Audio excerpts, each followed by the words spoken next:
Olá, meus amores, tudo bem? Meu nome é Juliana Gabriel, eu sou médica endocrinologista e a gente está aqui de volta para o nosso especial da paratireoide e do metabolismo dos ossos, do cálcio, PTH, vitamina D, magnésio, vitamina K, enfim. É um especial muito legal falando sobre esse eixo da paratireoide. No vídeo passado a gente fez uma introdução, então se você está chegando aqui pela primeira vez, é muito importante que você comece pelo vídeo passado, que é o primeiro, né, o vídeo de introdução desse especial. E no vídeo de hoje a gente vai falar sobre o cálcio e o seu papel na saúde óssea, tá? O cálcio é um mineral muito importante para a saúde, a gente já começou a falar um pouquinho sobre ele no vídeo passado, e nesse vídeo a gente vai entrar em detalhes tudo sobre o cálcio e o seu papel na nossa saúde e na saúde dos ossos também, tá bom, meus amores? Então, vamos começar sem mais delongas com aquele nosso recadinho de sempre, né? Lembrar que o objetivo desse vídeo é trazer informação sobre saúde, mas esse vídeo nunca vai substituir a avaliação do seu médico. Então, se você está vivendo um problema relacionado ao cálcio e as doenças relacionadas ao eixo da paratireoide, é muito importante que você converse com o médico endocrinologista para te avaliar, tá bom, meus amores? E, dito isso, eu acho que vocês adoram quando eu faço esses vídeos assim super detalhados, né, sobre informação de saúde, e aí hoje a gente vai falar então sobre o cálcio, né, sobre a fisiologia do cálcio. Então, por que o cálcio é tão importante? Por que o nosso corpo tem um reservatório quase infinito de cálcio, que é o esqueleto, né? Por que existe uma glândula e um hormônio específicos para regular esse cálcio? Porque ele é tão importante assim. Bom, meus amores, a gente já viu, né? O cálcio, ele participa da contração muscular. Se a gente for para pensar, sem contração muscular não tem coração batendo, a gente não anda, a gente não fala, a gente não respira. Então, o músculo, né, a função do músculo, ela é muito importante para a nossa saúde, na verdade, ela é essencial à vida, e o cálcio, ele participa dessa contração. Então, não pode faltar cálcio, porque se faltar, a gente vai ter problemas com isso. E aí, vocês já devem começar a imaginar o que vai acontecer quando a gente tem falta de cálcio no organismo, né? O cálcio ele também participa da condução nervosa. O que é isso? Os nossos nervos, eles são como se fossem fios elétricos e eles transmitem uma informação de um lado para o outro, geralmente do cérebro para algum órgão, do cérebro para o músculo contraído, do cérebro para a gente, né, pensar, falar, enfim. E essa condução desse estímulo elétrico, né, desse estímulo nervoso, depende também do cálcio, tá? Além disso, o cálcio ele participa da sinalização de uma série de outras vias metabólicas no corpo, inclusive da secreção de alguns hormônios. Ele é importante para a coagulação sanguínea, que também é um mecanismo de defesa muito importante para a gente manter o sangue dentro da gente e não perder sangue até morrer, né, caso a gente tenha algum ferimento, alguma coisa. E ele também participa da estrutura óssea, como a gente viu no vídeo passado, certo, meus amores? Então, veja como ele é importante, como ele participa de quase todas as funções essenciais da vida. E é exatamente por isso que o metabolismo do cálcio é um metabolismo super complexo, que tem uma série de hormônios regulando e uma série de órgãos participando, como a gente viu no vídeo passado. E se você não viu, volta lá, porque vai ser muito importante dar essa continuidade aqui, tá bom? Bom, mas, meus amores, mas aí vamos seguir, né? A gente viu no vídeo passado que o cálcio ele é regulado principalmente pelo PTH e pela calcitonina, e que ele é armazenado nos ossos junto com o fósforo. E também existe magnésio nessa matriz óssea. Então, olha que interessante, né? Por que cálcio e fósforo? O fósforo, ele é um outro mineral que ele é extremamente importante e essencial. O fósforo, ele é o principal responsável pelo armazenamento de energia. Então, se você é da área da saúde, você já ouviu falar no ATP, que é a adenosina trifosfato, e a gente sem fósforo não tem ATP, que é o nosso principal, né, comunicador de energia aí das células, e sem ATP não há vida. Então, o fósforo, assim como o cálcio, ele é extremamente importante. Além disso, ele participa da formação das membranas das células, ou seja, os fosfolipídios de membrana.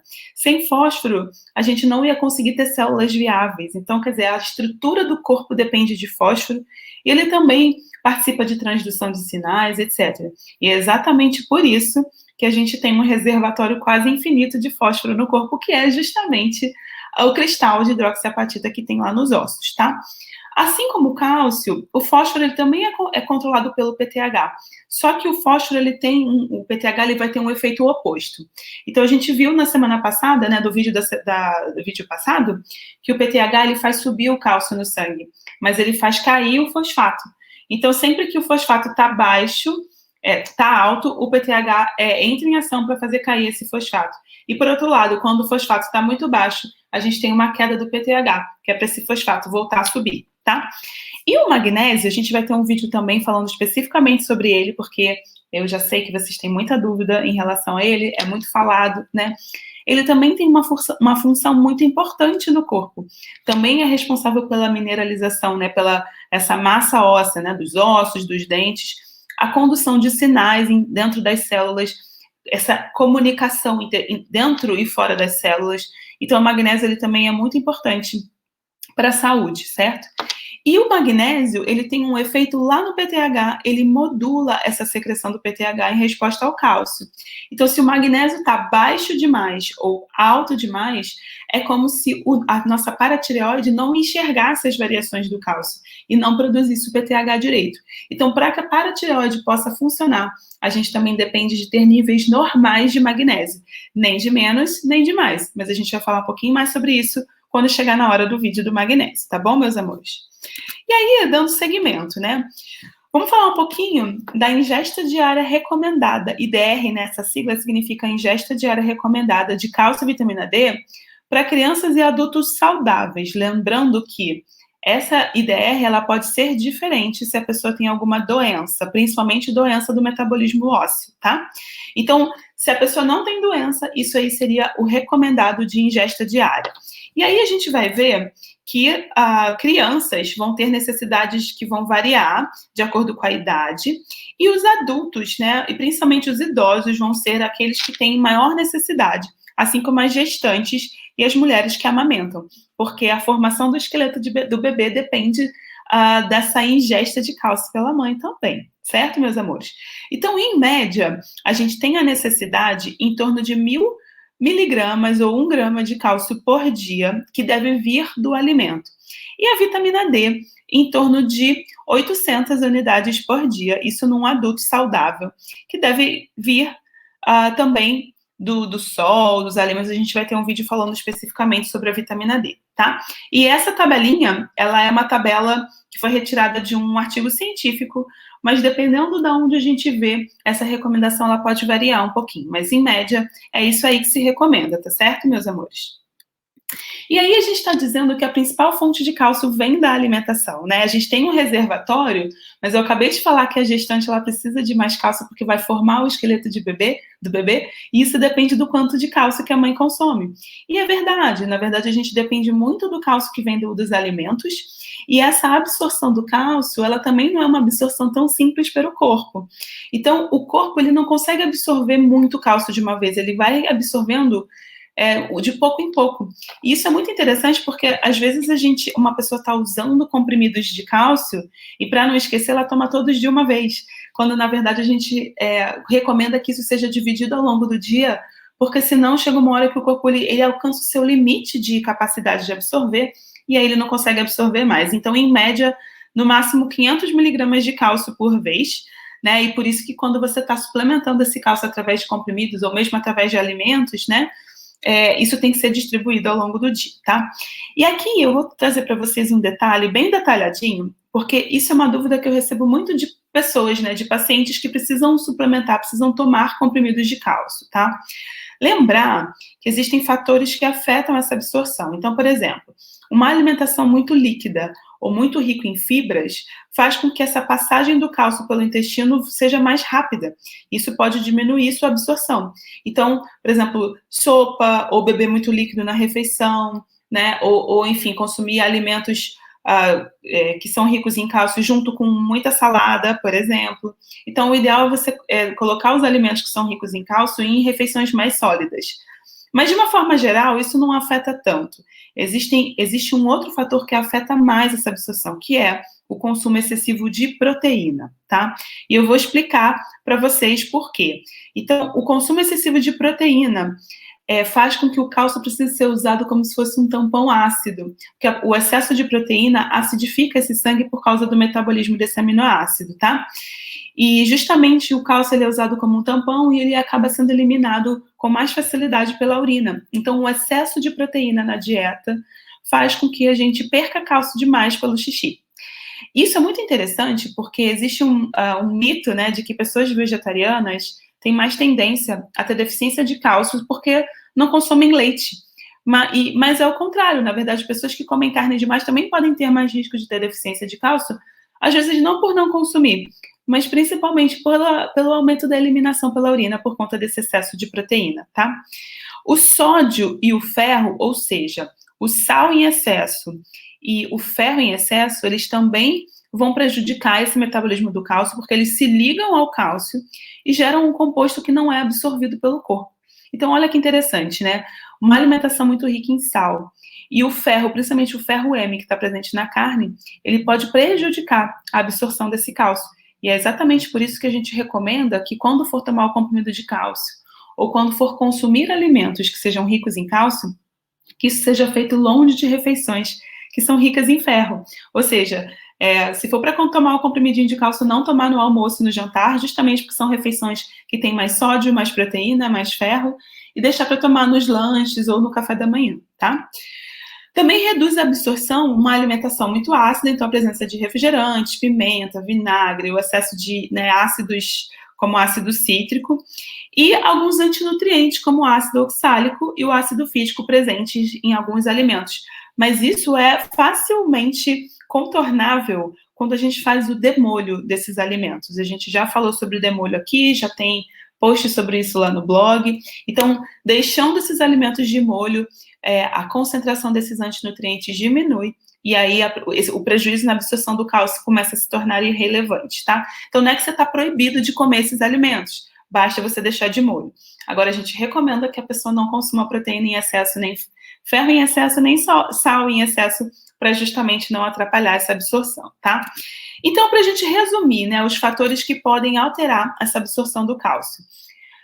Medicamentos como o glicocorticoide, né, cortisona, podem diminuir a absorção. Bebidas alcoólicas, o excesso de café e cafeína, também a cafeína presente nos suplementos, tá, meus amores? Alimentos ricos em ferro, proteína, fibra e sódio, como a gente falou, né, no slide anterior. A presença dos antinutrientes, como a gente já falou, e questões de doença, por exemplo, as doenças que atrapalham a absorção intestinal, que a gente chama de desabsortivas. Então, intolerância à lactose, doença celíaca, cirurgias intestinais, inflamação crônica do intestino, né, aquela desbiose intestinal. E também outros fatores, como, por exemplo, a menopausa, porque daí você tem a falta do estrogênio, que é um hormônio que vai ajudar na retenção desse cálcio, né? A idade, o uso de antiácidos, por exemplo, os prazóis da vida, omeprazol, lansoprazol, pantoprazol, tá bom? E a gente tem, por outro lado, elementos que aumentam essa absorção.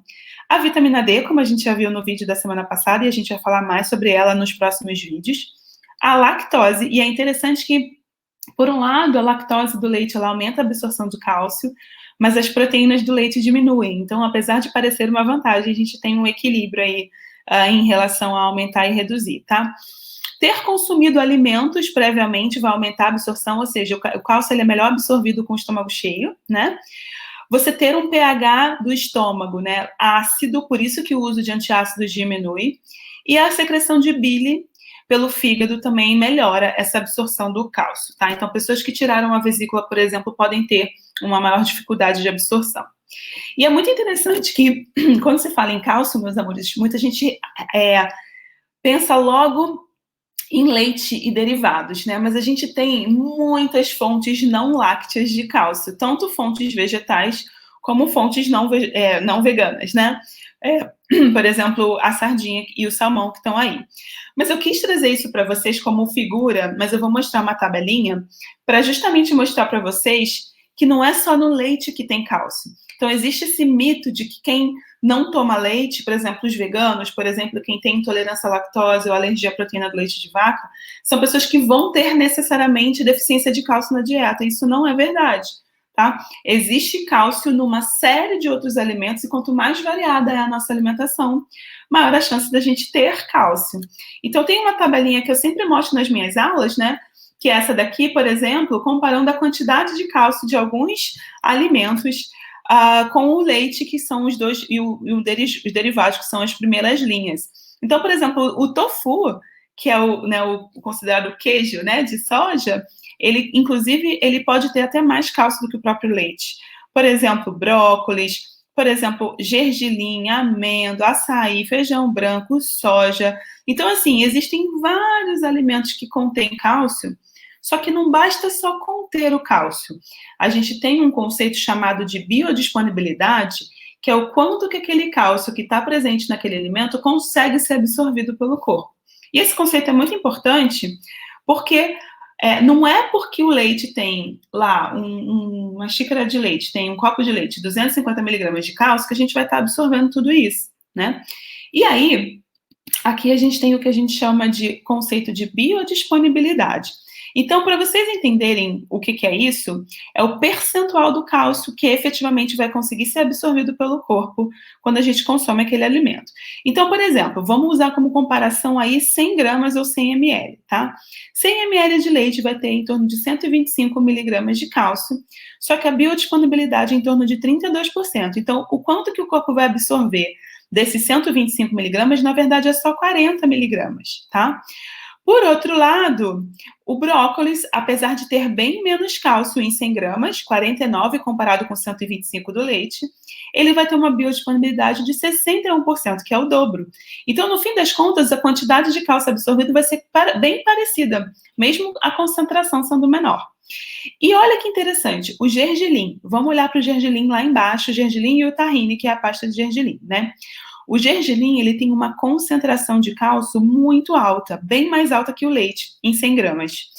Só que a biodisponibilidade dele é menor. Então, as pessoas podem dizer, o gergelim tem uma biodisponibilidade ruim do cálcio, não vai absorver tão bem. Verdade, mas a concentração de cálcio é tão mais alta que o cálcio absorvido em 100 gramas de gergelim é muito mais do que o cálcio absorvido em 100 ml de leite.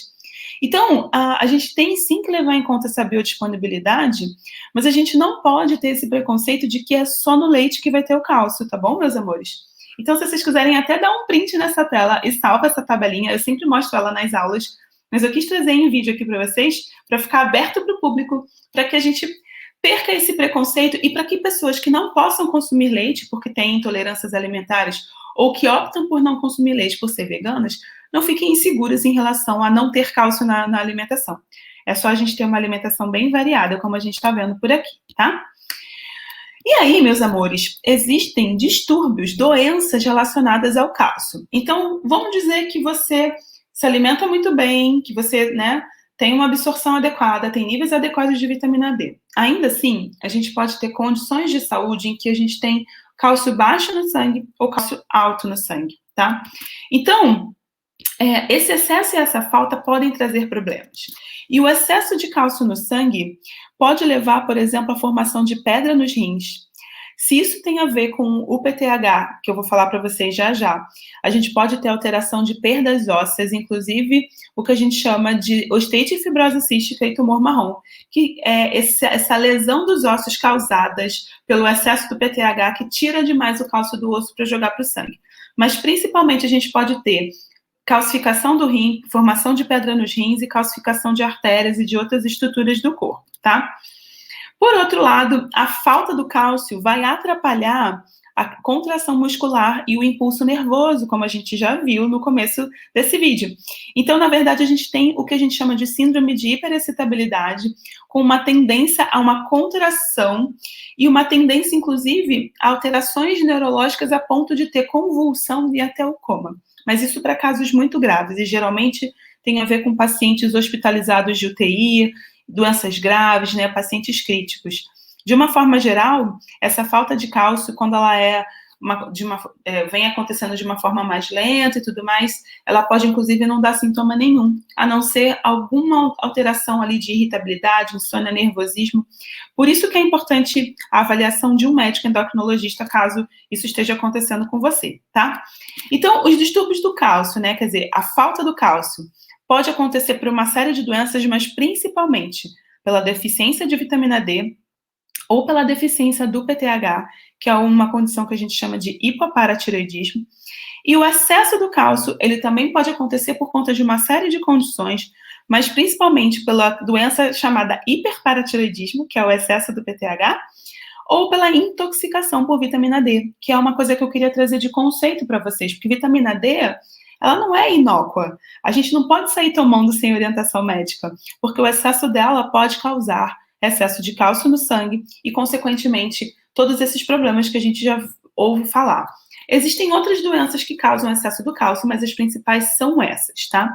E é exatamente por causa da importância dessas doenças e dessas questões relacionadas ao cálcio que a gente vai ter um vídeo específico falando do hiperparatireoidismo, do hipoparatireoidismo e dos distúrbios da vitamina D nas próximas semanas, tá certo? Então, fiquem aqui comigo, fiquem ligados nos próximos vídeos que a gente vai dar continuidade a esse especial da paratireoide.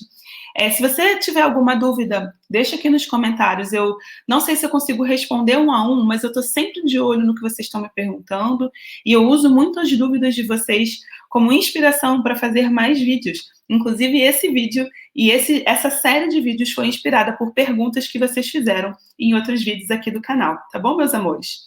Então, eu espero que vocês tenham gostado. Muito obrigada por estarem aqui. A gente se vê aí nos próximos vídeos. E se você gostou, não esquece de dar aquele joinha, não esquece de deixar seu comentário, de compartilhar esse vídeo com alguém que você acha que pode se beneficiar desse conteúdo. E não esquece de se inscrever no canal, se você está no YouTube, para continuar acompanhando esse especial. Ou se me seguir aqui no Instagram, doutora.julianagabriel, como está escrito aqui embaixo, para que a gente possa estar sempre juntos e vocês estarem sempre de olho nas atualizações e nas novidades que a gente vai trazendo por aqui. Espero que vocês tenham gostado. Um beijo bem grande e a gente se vê no próximo vídeo para falar do hipo e do hiperparatireoidismo. Um beijo, meus amores. Fiquem com Deus e até a próxima. Tchau, tchau.